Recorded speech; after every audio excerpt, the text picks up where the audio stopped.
It's hot. Like really hot. Monday and Tuesday, the hottest days ever recorded on Earth. And yeah, the news pumps it up every single summer that it's hot, but 2 days ago, July 4th, was the hottest day ever on Earth at about 63, a little bit less, but 63 Fahrenheit. It was hot, and we're talking about 63 Fahrenheit average across the globe, including Antarctica, you know what I mean?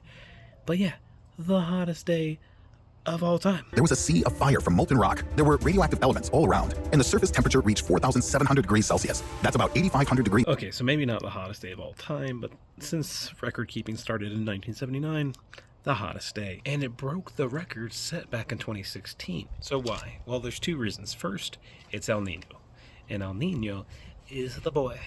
But basically, it's just a weather pattern that happens, and it fluctuates between that and I think La Nina, and they just go back and forth, and it has to deal with some stuff in the Pacific. Point is that it becomes hotter and more extreme during these times. And of course, the second reason is man-made climate change. So we need to kind of take care of that. And I consider myself very central politically, and so I watch a lot of right-leaning and left-leaning media, including news, and I saw something, I don't know, maybe within the last year that really kept an impression on me. It was basically saying the ozone layer is all closed up. We are back at the levels during the beginning of the recording of them. And so I was like, oh, that's pretty sweet. So me and my friends got into an argument the other day, and I was like, nah, it's like closed up. We looked it up, and it did close up to basically pre-record time back in 2019.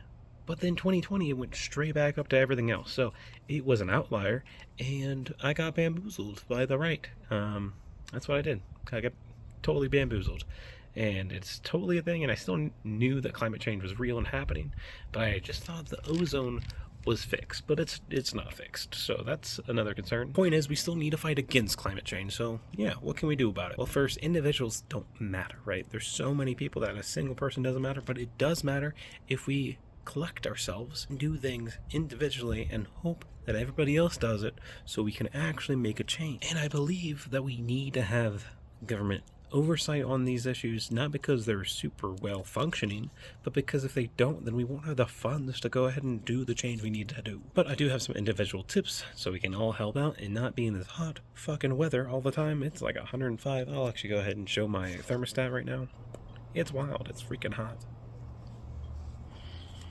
So the first thing, just use some reusable water bottles, right? If you get a plastic one, just look out for that PTE rating, and if it's PTE 1, that is not reusable. It is a one-time use. Your job might have given it to you, but it is a one-time use bottle, so just keep that in mind. 2, another water one, take quick showers and make sure you turn the water off while you're brushing your teeth. You don't want to keep that running, that's a waste. 3, carpool. We all know we don't want to do it, but it will also save us money. Same thing with the bus or other public transportation. Make sure you're using those. Number 4, buy used. eBay, Goodwill, those types of things. Again, if you buy a used gas car, it is better for the environment than a brand new electric car. So just keep those things in mind. I'm gonna sound like a mom right now, but unplug your wall chargers, everything else that you're not using, unplug it, because it just uses a little bit of electricity. And make sure you turn off the goddamn lights. That also goes with close the goddamn door and make sure the AC is not coming up, because you're just wasting energy. Now, number 6, just make sure you're eating some vegetarian meals throughout the week. Meat is just so much worse than vegetables when it comes to carbon emissions, so just watch it. And 7, look at more fucking tips online. Google, bitch. It's what it's there for. Poor old ass Jeeves, not even there anymore. I'll check if it's there or not. Point is, you, me, everybody else that wants to live for the next 70, 200, see human civilization keep going, we're gonna have to do some change, and we're gonna have to do it individually, piece by piece. So, just be better. Just be better. It's fucking hot. It's fucking like really hot. I had to move into the shade because this shit is hot.